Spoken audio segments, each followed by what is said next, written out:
Welcome to another episode on the channel. In today's video, my goal is to get this old Beetle running and at least driving around the yard. It definitely will not be roadworthy, but around the yard should be a decent goal. I'm aware of at least some fuel system issues, so we'll have to tackle that first. But since it's a YouTube video, I'm obligated to say, oh my god, it has fuel system issues and it's worse than you could ever imagine. So let's take a look at it, see how bad it actually is.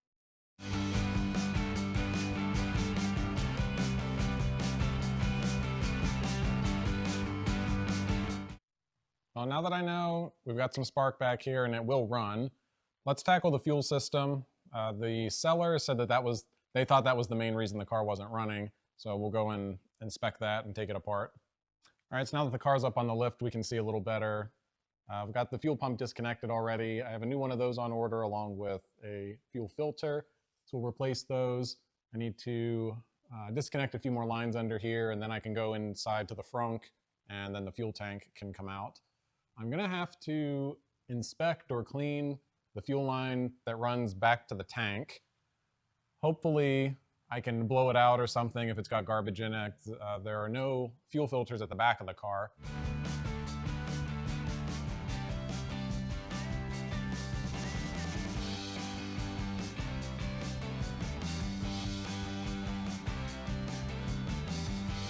All right, the fuel tank is out. It's not a hard job. 4 bolts, disconnect a few hoses, then it comes out. And we can see in here, it's not in bad shape, it's a little dirty. Got some mud daubers in the corner, we'll clean that up. I've got a new fuel vapor expander on the way. There's a company that reproduces those. But as I look at the fuel system, everything, and I mean everything, is just corroded. So the fuel filler neck is just rust. I looked for a new one of those. I didn't see one at J-Bugs or anywhere else, so I may have to, I don't know, sandblast that one, try to clean it up. And then the fuel tank, the fuel sender it was still working. It was registering a little bit of fuel, but that thing is trashed, so I'll order a new one of those. And the fuel tank is supposed to have a rubber seal between it and the body, and we can see that nobody replaced that when they did the tank, so I'll have to get one of those. And if we look down inside the tank,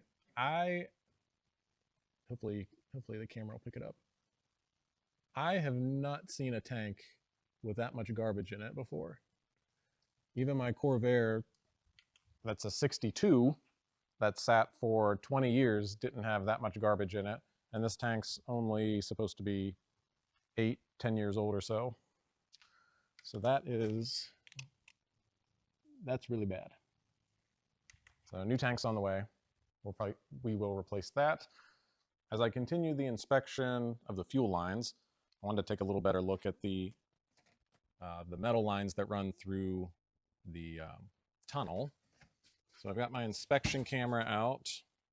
I've got an access panel in the back, under the back seat. So what I can see a couple feet into the tunnel. And it's a little bit difficult to get oriented here.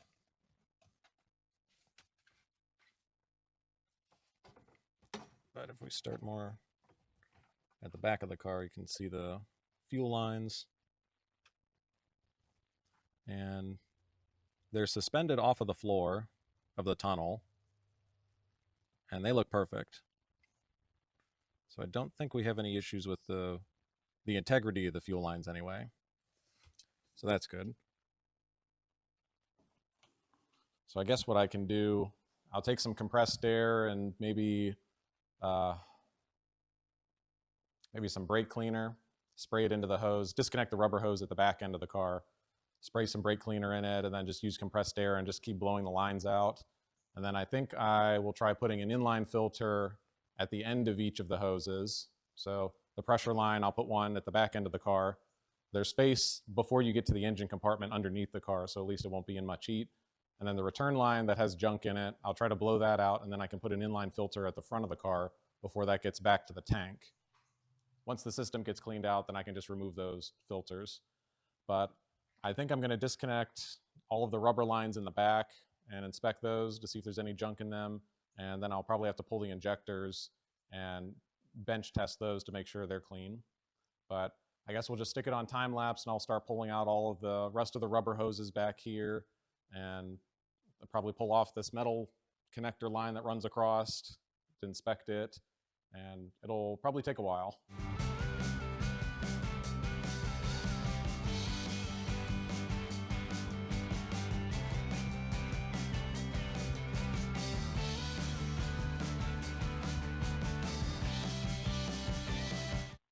It's been a very productive several hours in the garage. I have the entire fuel system of the car removed. So now that it's removed, I took a can of brake cleaner each and sprayed it through the steel pressure line and return line that run through the tunnel of the car. So sprayed the fluid in there, took some compressed air and blew it through, and did that until it ran clean at either end of the car. So I've got the injectors out of it on both sides. Those came out easily. I took all of the fuel lines off the engine, the crossover line, and then there's a piece that comes to the cold start valve. All of those were full of garbage.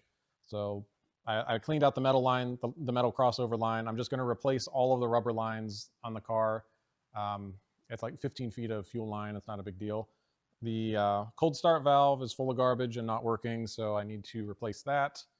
And I guess just order a bunch of parts. So I've got my parts list. I'm also throwing on all of the ignition parts that I had missed in the last order. So you may say, why are you throwing the parts cannon at the car? Well, the parts for this are pretty cheap. Everything is accessible and easy to replace. So instead of troubleshooting 400 things and replacing a part at a time, it's a lot less headache to just replace everything in one shot. And then you know, well, assuming the parts aren't garbage when you get them, then you know everything has been replaced and it's new. So hopefully the car will run well once all of this stuff is replaced. And I mean, it's hard to tell when you got an old car like this, it's hard to tell if the running issues are because it's an old car and things are failing, or because incompetent mechanics have been in there. And with this car, I think we've got a little bit of both.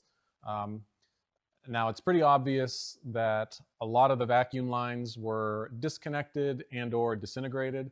So for example, this is our breather hose that goes from the oil filler up to the intake. So if that is disintegrated and sucking air, that's downstream of the mass airflow sensor. So the car is getting more air than it thinks it's getting. So it's probably going to run bad. And then the emission stuff was partially connected. The charcoal canister has a giant hole in it, so I'm going to replace that. We'll hook up all of that stuff again. There were a couple other vacuum lines that were disconnected, so it's no wonder the car was running like garbage. So it may not have been a fuel issue at all. It may have just been a bunch of vacuum lines that were disintegrated or disconnected that started all of this 10 years ago. But we'll get it sorted out, and hopefully it'll be running here shortly. All right, while I wait for some parts to come in, I'm going to do some general cleanup. Mostly inside the frunk where the gas tank goes, and then underneath the car before I put the fuel pump and the lines back in. So you may ask, what happens to a car when people that have no idea what they're doing work on them? Well, you end up with this situation. So I wanted to take off this closeout panel that covers the fresh air box. And the reason the washer nozzle was not attached, and you need to get into this area to reconnect it to the hose coming from inside the car. Well, I took out the 5 screws and I could not get it to come off no matter what I tried. And that's because somebody took some household silicone and siliconed the box, well, the box lid to the box. So with the fuel tank out, I was able to get behind it with some screwdrivers and pry it off. And we can see that it's full of all sorts of garbage.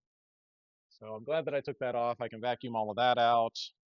I'll have to straighten the lid, and then I'll sand and repaint it, both sides of it, so it looks a little cleaner. But in general, if you don't know what you're doing, please don't work on cars and screw them up.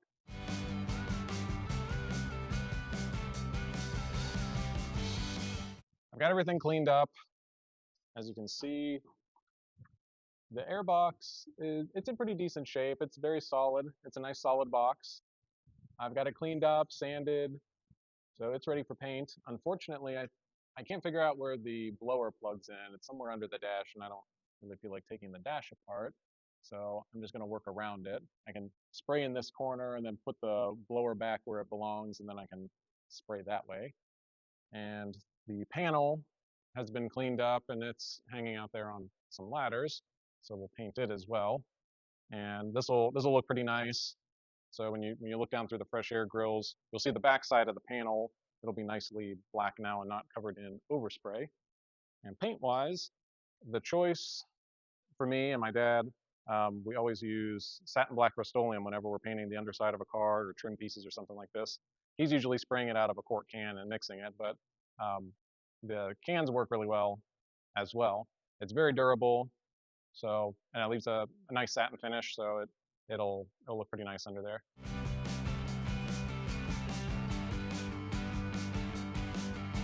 Well, the paint is finally dry on the air box, and that came out pretty nice. Nice black finish. I've got the blower back where it's supposed to be, the rubber boot on it. I've lubricated the pivot arms on the wipers, and I've got the wiper washer connected again. So now I can put the fuel tank back in it. I've got the hoses on it, the underside hoses on it, they're clamped. I've got the sending unit in it, so it should just be a matter of putting it back in. I've got the filler neck already in with the new body seal gasket. I have my new vapor expander with the hoses on it already. So this thing must have stunk to high heaven whenever they would fill it up. The vapor expander, the hoses coming off of it were cracked and not connected in some places. This has a big hole in it. So fuel vapor must have just been spilling out into the frunk whenever they filled it up. So all of the rubber hoses have been replaced. Hopefully we won't have any gas smells inside.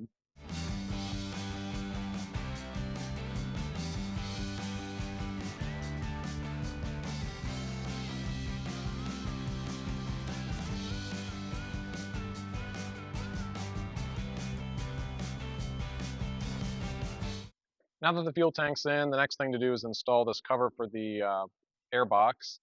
And I happen to have some of this foam from another project, so I just need to cut it in half and then it'll fit nicely around here, and then I'll run a piece across the top as well.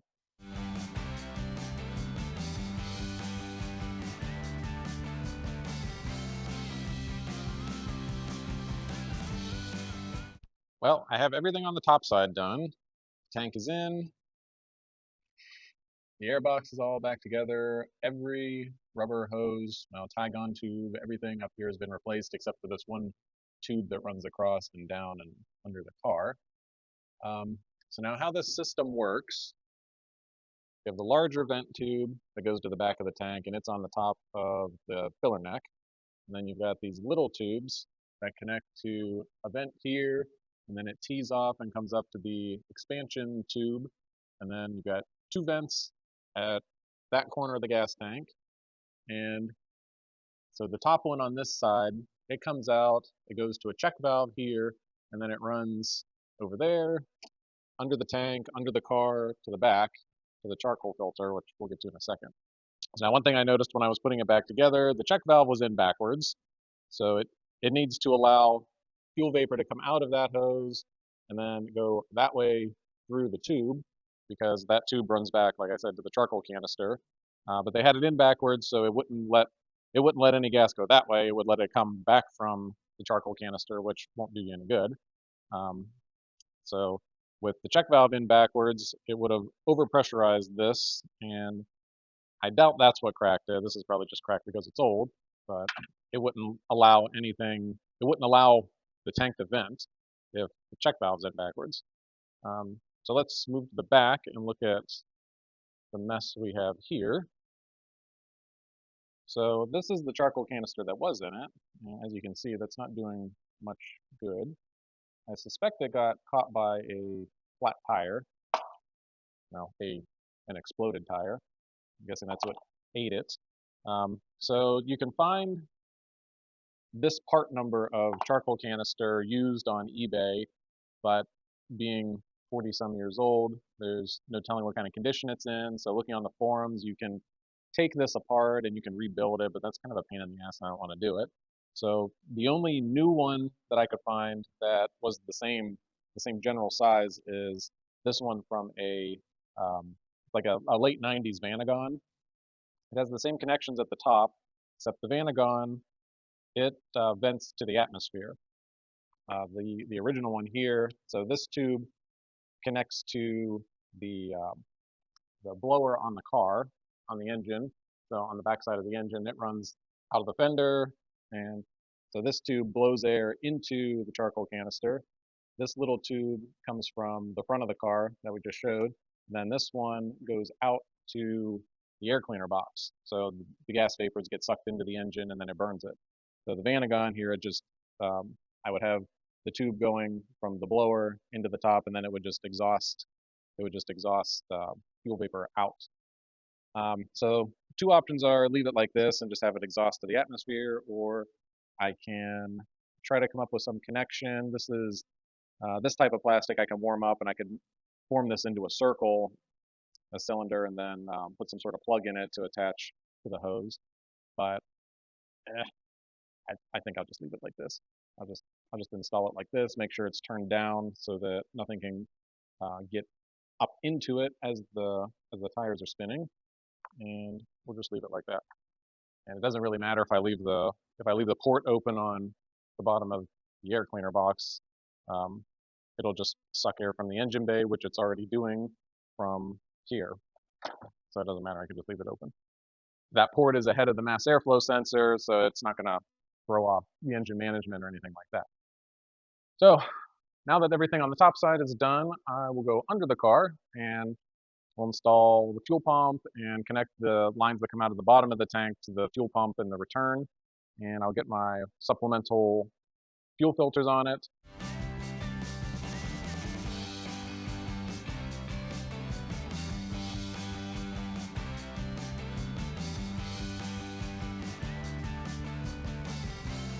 Well, I've got everything in this region back together now, and it took probably about 3 hours to do this tiny amount of work because of the two metal hose connections here.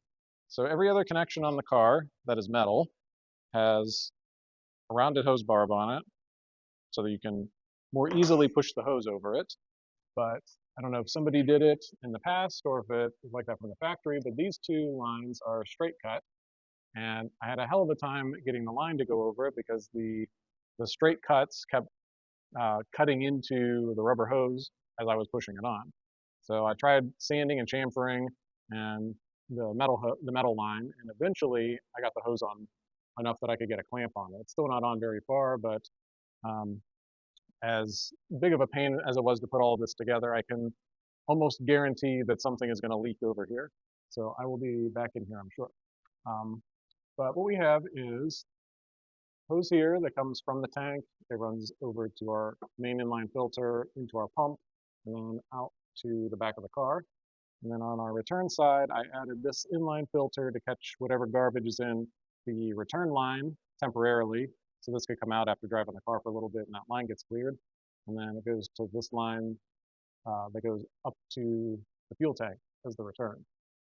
And while I had all of this stuff out, I did sand and clean real quick and paint up inside here. Now at the back of the car, we have the other end of our metal line, so pressure and return. Pressure goes straight up on the driver's side to the fuel injectors, driver's side of the car, and the pressure or the return side comes from the passenger side, the fuel pressure regulator. So I have a new one of those along with the fuel injectors.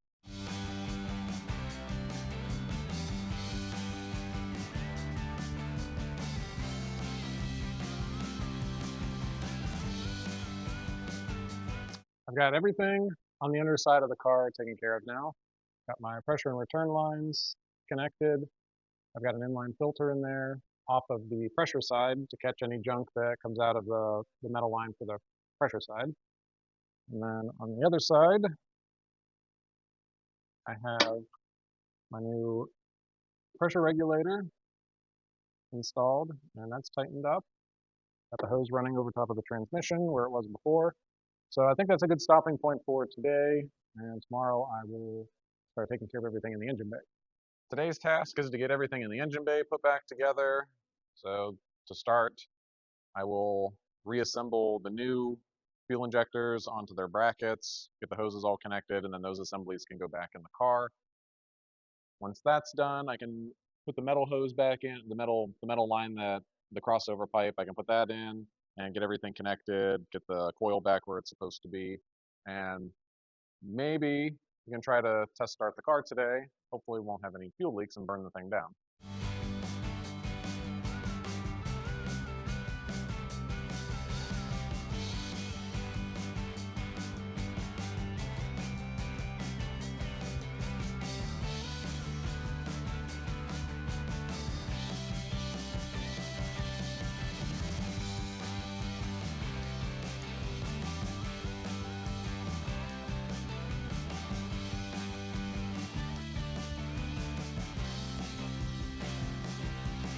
I've got the fuel system all back together now. Have our injectors in and installed, our hard line over to here, and the injectors on this side done. Got my uh, cold start injector installed, cold start valve, whatever you want to call it. Now, one thing to keep in mind, always check your hoses. So here we have the original fuel pressure regulator, and I'm guessing this is the original hose. It is completely dry rotted and cracked and hard as a rock. So this car probably would have burst into flames in not too long if we hadn't replaced that hose. So now the next thing I need to do before I can try to start it is to try to figure out this oil breather situation. So if you recall, we've got this disintegrated piece of garbage here on the floor. So this was connected down to the oil filler, and then this went up the backside of the engine to the stub sticking off of the intake. So originally, it would go from the oil filler to one of the ports on the airbox, and then this, what's left of this used to be like a PCV valve, and then it would go out the other side, and then somehow over to the intake boot. I haven't seen a picture of one intact, so I don't know how it originally ran, but I think the option I'm going to take, I can't find pieces locally to make something to go back up here, so I think I'm just going to cap this off, and then the port that's over here, that used to go to the charcoal canister, but I replaced the charcoal canister yesterday with the one from the Vanagon, and I'm just letting it vent to atmosphere, like the Vanagon one does, instead of running it through the firewall and connecting it back up where it used to be. So I've got a piece of PCV hose that fits this port, so I'll connect it there and then run it over to the backside of the oil filler neck. So I think what I can do, I can take this piece, it's in decent shape, and then connect it to this piece, and then I've got some high temperature silicone tape. I can wrap up the connection so that it won't leak, and then that should work the same way that it did before. It'll just be pulling into the intake from the airbox instead of directly into the intake. Okay, well, it's all back together. So we're going to try to start it here in a little bit. I put some fuel in it. I don't smell any gas in the frunk, so hopefully nothing is leaking there. I've gone and checked over everything underneath and in the engine bay. Everything looks tight back together. And as I talked about before, so here's my new crankcase ventilation setup. So I took the original elbow and silicone taped, you can see, silicone tape, high temperature tape, onto a new piece of PCV hose and ran it to the original port that was coming from the charcoal canister that has been replaced in the fender. So for right now, I've just got the port taped up. I'll have to find a cap or a plug or something. And I just need to put this back in here, and we should be ready to try to fire it. All right, well, I won't lie. I did get it running before I started the video. In the event that there was some catastrophic issue and it burst into flames, that's why I've got the tires on it, and I could shove it out of the garage easily. But it started very easily, and you can have a listen to it now.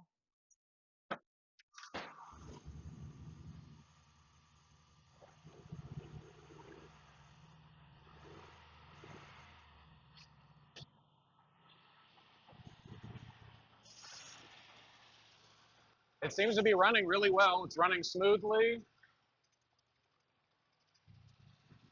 The only thing I need to, let's move a little closer.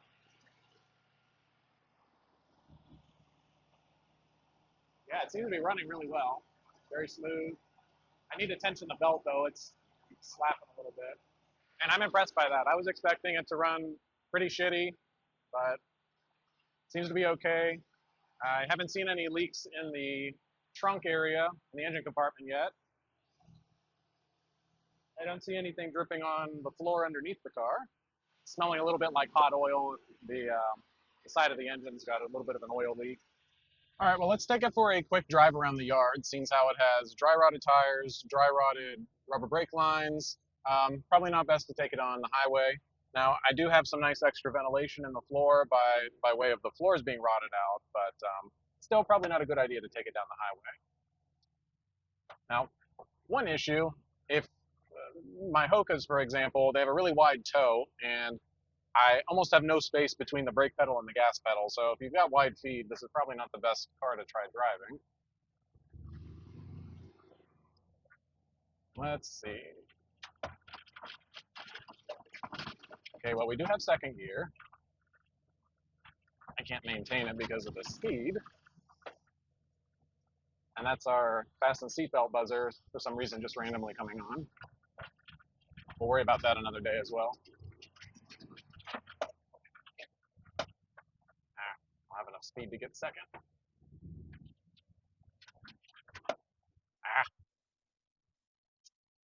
And I ran out of gas. All right, well, I'll have to get some more gas and then I can get back to the garage. But I now have a car that runs, it drives in the yard. So I guess that was the goal of this video, to get it running and driving. So yeah, it's a good place to stop here. So thanks for watching this video. Make sure you like and subscribe to the channel to keep up with the rest of the restoration on this car. Hopefully in the next video, it'll actually drive down the road. So thanks for watching.